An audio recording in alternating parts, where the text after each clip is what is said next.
Hello YouTube, this is Andre from the Swell Dudes Fish Tanks, and I thought it was a good time to make a video about this 10 gallon. So here I have two 10 gallons with terrestrial mosses.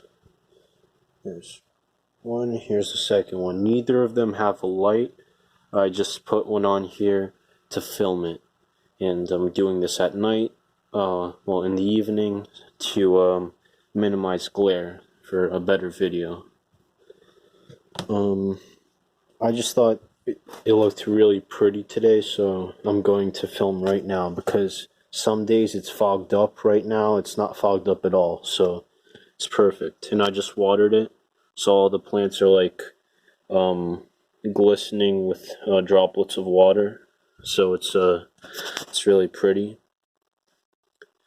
So all of these mosses here are from within like 100-mile radius of my house.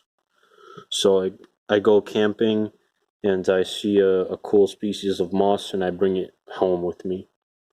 So here I have some sphagnum moss, and that's about all I can identify.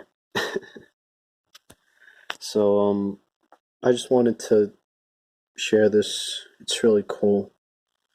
A few of the mosses have started sending out spores because I have them, different kinds of mosses starting to grow in different parts of new parts of the tank. So for example, that tall moss over there, it's starting to sprout over here. That's new. And over here, all of those are new, and they're from that part. So those originated from spores. That's a club moss right there. I didn't know we had them here, but apparently we do. Pretty cool. I have a small piece of hornwort that originated from that's a hornwort right there, growing on the sphagnum moss, and that originated from spore. I want to say sperm, from a spore. There's a larger clump there, and you can see if I move the light there,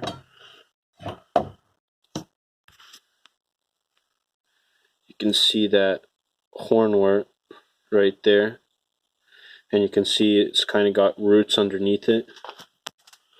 Nope, can't film from that side. Oh well. Yeah, so I just wanted to show off because I think these are looking really pretty. I set this up about a year ago, 11 months ago, so very nearly 1 year, and it's doing absolutely phenomenally. All of the mosses are doing so well, and it's so pretty.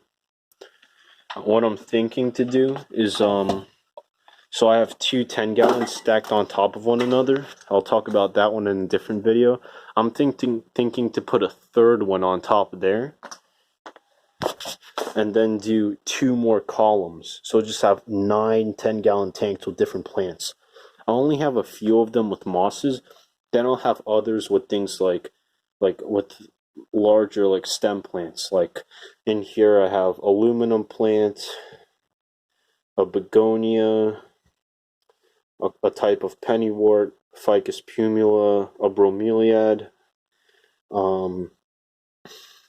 a couple of different types of ferns. So that'll be a really cool idea. I can put each of those into a tank and just have it propagate there. And then like in the summer when this is getting blasted by light, I'll have just a wall of green. Of course, a lot of these are plants that are low light plants, so I'll have to put like screen behind some of the tanks, at a distance, so it doesn't heat up the tank that much. Like partially black out some of them, but it's doable and it can look really epic. So that's a cool idea. I just wanted to document this because there have been a lot of things that I haven't documented, and I move on and try different projects. and then I forget about them, and it's really valuable to document them. So let me try doing this. Not shoot through the glass, but just, yeah, isn't that's like more effective? I don't know. It just doesn't look nearly as good as it does in real life.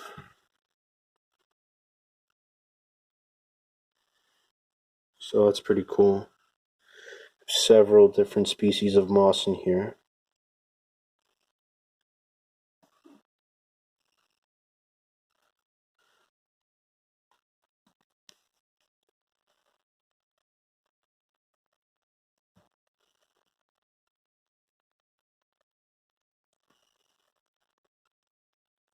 Cool thing about that is I found them in the wild with this tall moss, and it was growing intertwined with a liverwort, and I put it in this tank here, and it's still growing like that. So it really just likes growing like that.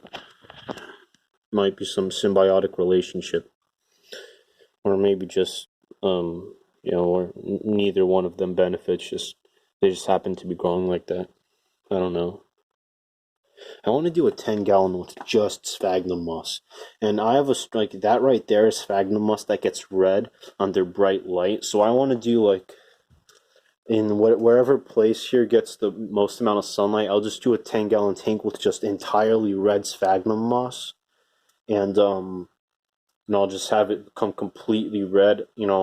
I'll give it some iron, some nutrient supplements, and then in there in the middle I'll put a tropical sundew. That'll look really cool. I want to get into carnivorous plants because I have some fungus gnats and it's pretty annoying.